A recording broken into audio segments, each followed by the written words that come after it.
که سینه رو سپر کرده داده جلو، به افق دور خیره شده و زبانش از بیخ دهنش داده بیرون، داره سیبش میکشه و از این هولناکتر میگفت اما اگه روزی جای استخر رفته بودی و دیدی آقایی تو آب استخر بی تحرک وایستاده،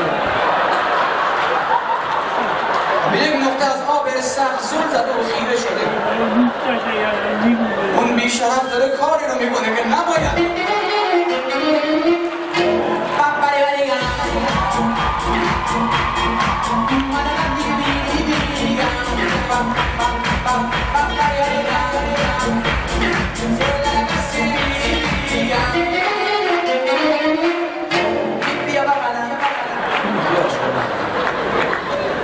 خب بسه یادمه بدیم برای با جناب چیست؟ انقدر این موجود کم اهمیته که نمیگه کیست، میگه چیست، جز اشیاست. میگه با جناب مثل سوراخ اول کمربند میمونه، همیشه هست اما به هیچ دردی نمیخوره.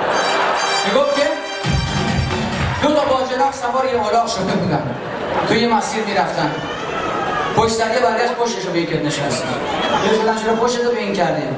گفت آدم دم خر رو ببینه بهتر از این پس گردن پشت آقا دستم بلا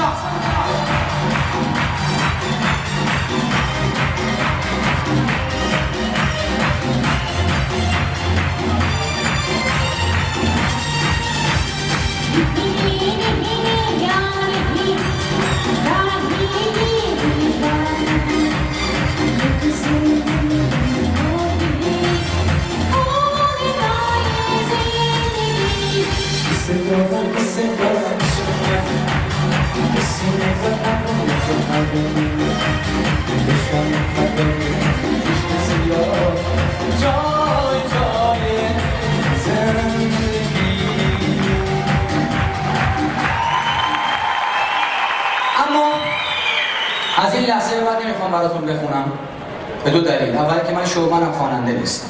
دوم باید بهتون بگم عزیزان من با همه احترامی که برای خواننده های خوبی کشورمون قائلم، باید بگم کارهایی رو که خواننده ها انجام میدن دیگه واسه من پیش پا افتاده است. بچه جدی میگم، داری قضاوت میکنم.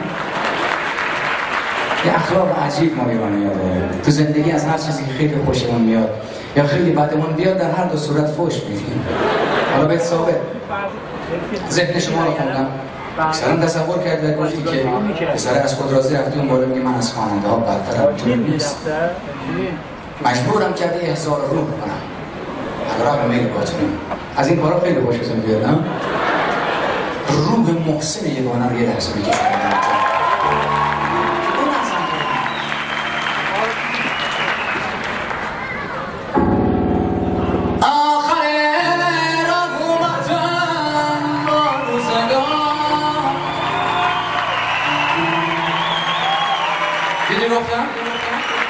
به این قشنگی دارم گلومو جر میدم.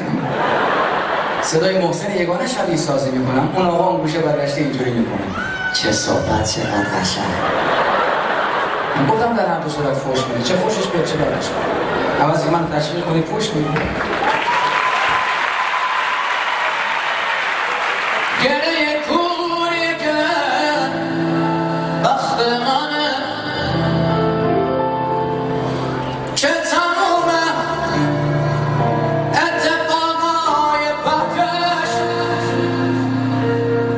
شاهده زندگی سخت منه.